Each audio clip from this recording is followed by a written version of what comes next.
Everyone, my name is Kamini Singh. Welcome back to my YouTube channel. आज हम discuss करने वाले हैं क्लास 10th साइंस की एनसीईआरटी टेक्स्ट बुक के चैप्टर नंबर 15 आर एनवायरनमेंट के टेक्स्ट बुक के जो पीछे के क्वेश्चंस हैं उनको, जो कि आपके टर्म 2 के सिलेबस में हैं। So without wasting any time, let's get started.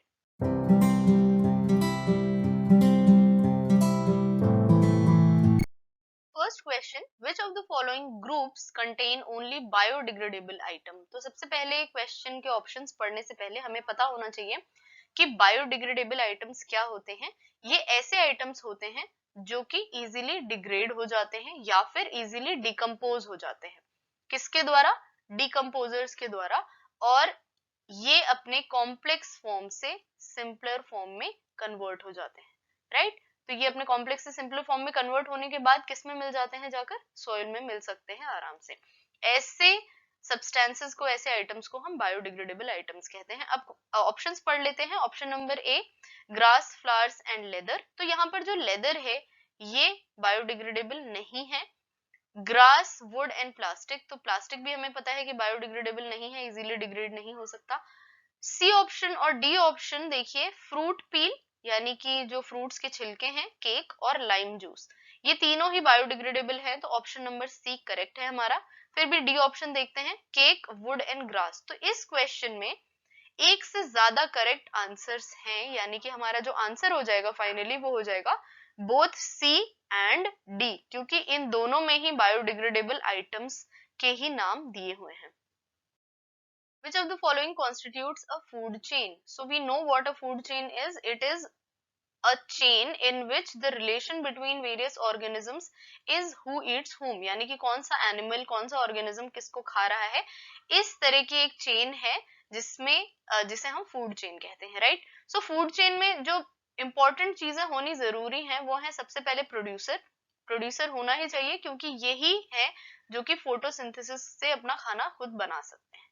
Next step पे हमें कौन चाहिए? हर्बीवोर चाहिए, क्योंकि यही प्लांट या प्लांट प्रोडक्ट्स को खाते हैं। ऐसे ऑर्गेनिजम्स जो प्लांट या प्लांट प्रोडक्ट्स को खाते हैं वो हर्बीवोर्स होते हैं। और हर्बीवोर्स को कौन खाएगा?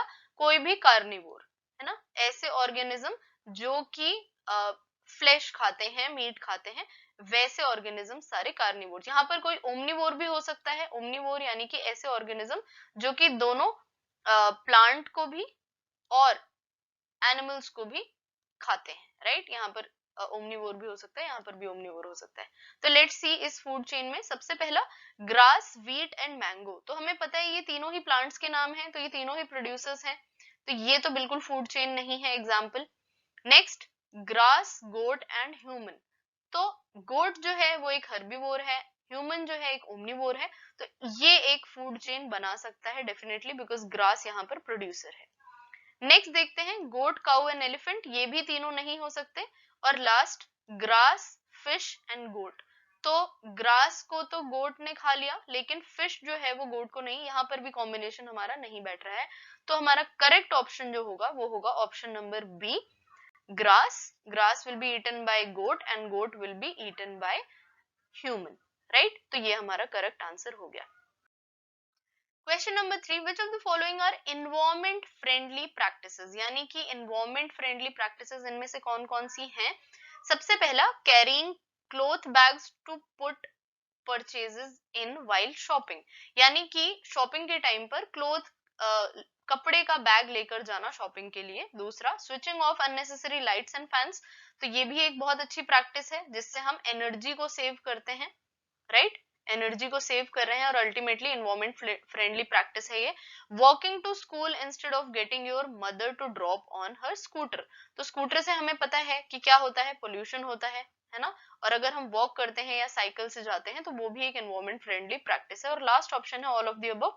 तो यहाँ पर करेक्ट क्या होगा? ऑल ऑफ द अबव, क्योंकि जो हमारा ऑप्शन है कि हम क्लॉथ बैग लेकर जाएं शॉपिंग के लिए, ये भी एक एनवायरमेंट फ्रेंडली प्रैक्टिस है। Instead of using polythene, right. Polythene की बजाय हम क्या करें? क्लॉथ का बैग लेकर जाएं। फैंस और लाइट्स को स्विच ऑफ करें अगर हम वो यूज नहीं हो रही हैं तो। और इसके अलावा वॉक करके स्कूल जाएं अगर पॉसिबल हो तो, या साइकिल से स्कूल जाएं, राइट। तो option number D will be correct. Question number 4, What will happen if we kill all the organisms in one trophic level? अगर हम एक ट्रॉफिक लेवल पर सभी ऑर्गेनिजम्स को खत्म कर देते हैं, मार देते हैं, तो इसका क्या इम्पैक्ट पड़ेगा? So the answer will be, है ना, हम यहाँ पर सोच सकते हैं कि फॉर एग्जाम्पल हमने ग्रास को कैंसल आउट कर दिया या ग्रास खत्म हो गई तो क्या होगा? डियर के पास फूड नहीं बचेगा, और डियर के पास अगर फूड नहीं बचा तो दिस विल डाई। अगर ये इनकी डेथ हो जाती है तो क्या होगा? लायन के पास भी फूड नहीं होगा, they will also die. Finally क्या हो रहा है? इकोसिस्टम जो है हमारा पूरा वो कोलैप्स हो जाएगा, राइट? अगर आप किसी भी डियर को भी हटा देते हैं तो क्या होगा? अगर डियर ने ग्रास को नहीं खाया तो ग्रास फ्लरिश करती जाएगी, बढ़ती जाएगी, पर लायन ग्रास नहीं खा सकता तो उसके पास फूड नहीं बचेगा। अल्टीमेटली जो है वो इकोसिस्टम क्रैश कर सकता है, क्रैश कर जाएगा, राइट? तो आंसर कैसे लिखेंगे? If we kill all organisms in one trophic level, क्या होगा? सबसे पहले there will be no transfer of energy to the next trophic level, है ना? ट्रांसफर ऑफ एनर्जी नहीं होगा क्योंकि हर स्टेप पे कोई ना कोई ऑर्गेनिज्म होना चाहिए ट्रांसफर करने के लिए। Next, this would disturb the food chain and ultimately the ecosystem, right? और लास्ट जो है वो यही कह रहा है कि as a result the ecosystem will be disturbed in totality, right? So this will be the answer. Question number 5. Will the impact of removing all the organisms in a trophic level be different for different trophic levels? यानी कि अगर हम सारे organisms को हटा दें एक traffic, पिछले क्वेश्चन से ही रिलेटेड है ये भी, तो क्या होगा? ठीक है, can the organisms of any trophic level be removed without causing any damage? यानी कि मान लीजिए किसी भी एक ट्रॉफिक लेवल को आपने हटा दिया तो क्या उसका अलग अलग इम्पैक्ट पड़ेगा या फिर सेम इम्पैक्ट पड़ेगा? तो देख लेते हैं। सबसे पहला केस देखते हैं। अगर मान लीजिए प्रोड्यूसर हमारे पास नहीं है, तो मैंने आपसे इससे पहले भी डिस्कस किया क्वेश्चन में कि डियर के पास कुछ भी खाने के लिए नहीं बचेगा, this will ultimately die, right? अगर इसकी डेथ हो जाती है, डियर की पॉपुलेशन कम होने लगती है, तो लायन के पास भी फूड ऑप्शन नहीं है, ये भी अल्टीमेटली इनकी भी डेथ हो जाएगी। तो क्या होगा? इकोसिस्टम कोलैप्स कर जाएगा, ठीक है? नेक्स्ट देखते हैं। अगर मान लीजिए डियर या बीच वाला जो हमारा लेवल था ट्रॉफिक लेवल, इसको हमने खत्म किया, हर्बीवोर्स को हटा दिया, तो क्या होगा? ग्रास जो है वो बढ़ती चली जाएगी, राइट? और पूरा जो इन्वायरमेंट है उसमें फैल जाएगी, पर लायन के पास कोई फूड ऑप्शन नहीं है क्योंकि ये ग्रास नहीं खा सकता, तो इसकी भी डेथ हो जाएगी, राइट? और ग्रास फ्लरिश करते करते एक टाइम ऐसा आएगा कि इसके इनमें कंपटीशन बढ़ जाएगा सनलाइट के लिए, वाटर के लिए, और इनकी भी अल्टीमेटली डेथ हो जाएगी क्योंकि ये सरवाइव नहीं कर पाएंगे। नेक्स्ट ऑप्शन जिसमें कि लायन यानी कि कार्निवोर, टॉप कार्निवोर है, उसका हम खत्म कर देते हैं उस वाले ट्रॉफिक लेवल को, तो क्या होगा? डियर जो है वो जितनी भी ग्रास है वो पूरी खत्म कर देगा, और फिर उसके बाद डियर पॉपुलेशन बढ़ जाएगी। बढ़ने के बाद जब ग्रास नहीं बचेगी तो इसके पास भी फूड ऑप्शंस खत्म होने की वजह से इसकी भी डेथ हो जाएगी। So the question was, will the impact of removing all the organisms, yes, है ना, डिफरेंट होगा डिफरेंट ट्रॉफिक लेवल्स के लिए। और can the organisms of any trophic level be removed without, नहीं, कोई भी ट्रॉफिक लेवल को अगर हम रिमूव करेंगे तो इकोसिस्टम पर इम्पैक्ट पड़ेगा। यहाँ पर इसका एक डिटेल्ड आंसर लिखा हुआ है, आप वीडियो पॉज करके इसका आंसर नोट डाउन कर सकते हैं। यहाँ पर वही सारी चीजें लिखी हुई हैं जो मैंने अभी आपसे डिस्कस की। Question number 6, what is biological magnification? Will the levels of this magnification be different at different levels of the ecosystem? यानी कि बायोलॉजिकल मैग्निफिकेशन क्या होता है और अलग अलग लेवल्स ऑफ इकोसिस्टम पर क्या इनका असर डिफरेंट होगा, देखते हैं।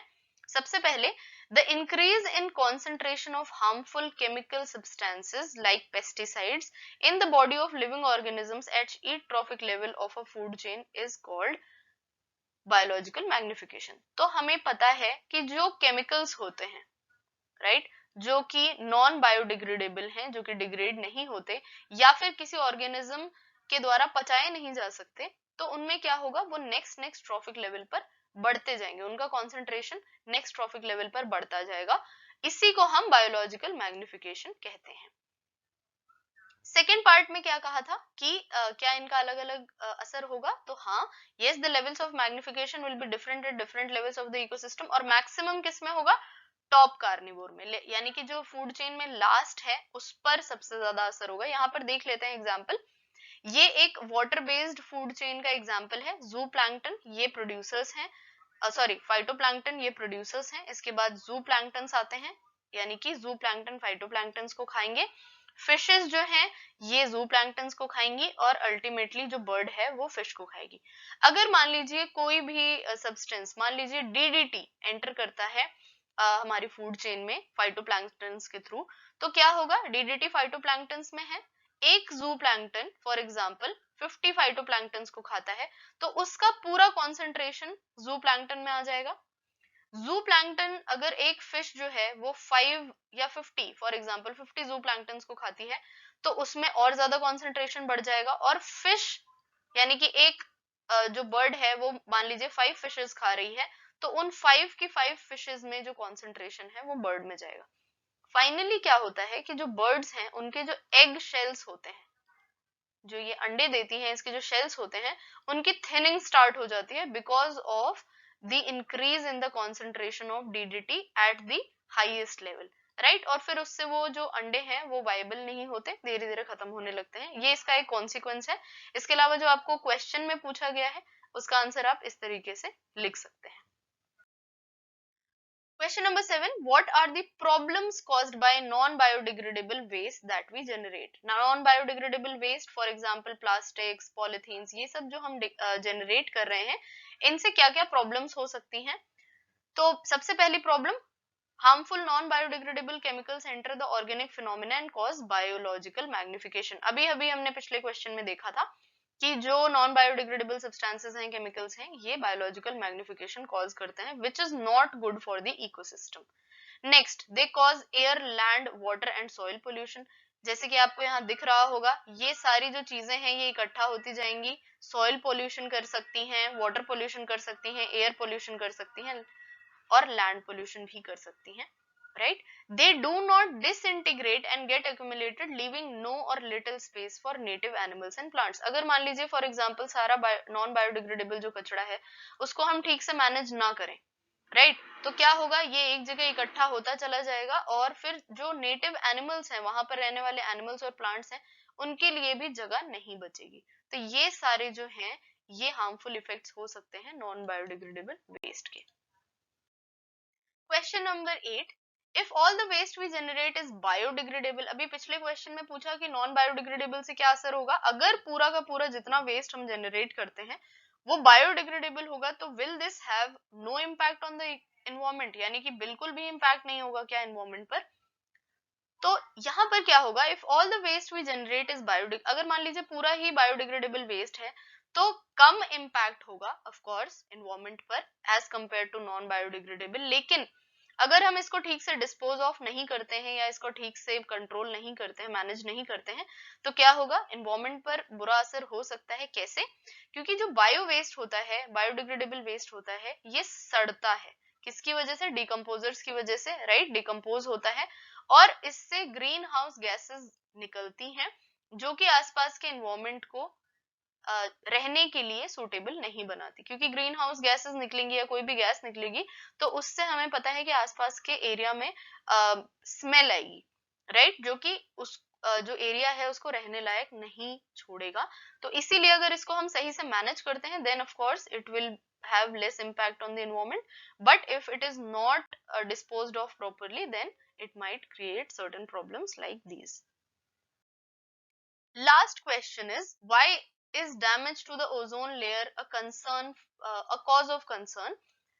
What steps are being taken to limit this damage? तो ओजोन लेयर जो है उसका डिप्लीशन जो है वो हमारे लिए क्यों कंसर्न है, तो ये देख लेते हैं। The ozone layer is the protective layer of the earth which protects us from harmful UV rays, है ना। अर्थ के अराउंड एक प्रोटेक्टिव लेयर है ओजोन की जो कि हमें सन से आने वाली यूवी रेज से बचाती है, प्रोटेक्ट करती है। It plays a significant role in protecting all living and non living organisms, यानी कि जितने भी हमारे लिविंग ऑर्गेनिजम्स हैं इंक्लूडिंग प्लांट्स, एनिमल्स, उनको वो प्रोटेक्ट करती है यूवी रेडिएशन से। If ozone layer is damage, अगर मान लीजिए ये लेयर डैमेज हो जाती है तो क्या होगा, सीधा ये यूवी रेज हमारी अर्थ पर पहुंचेंगी और इसकी वजह से हमें स्किन कैंसर हो सकता है, दूसरी बीमारियां हो सकती हैं और प्लांट्स और एनिमल्स को भी डैमेज हो सकता है।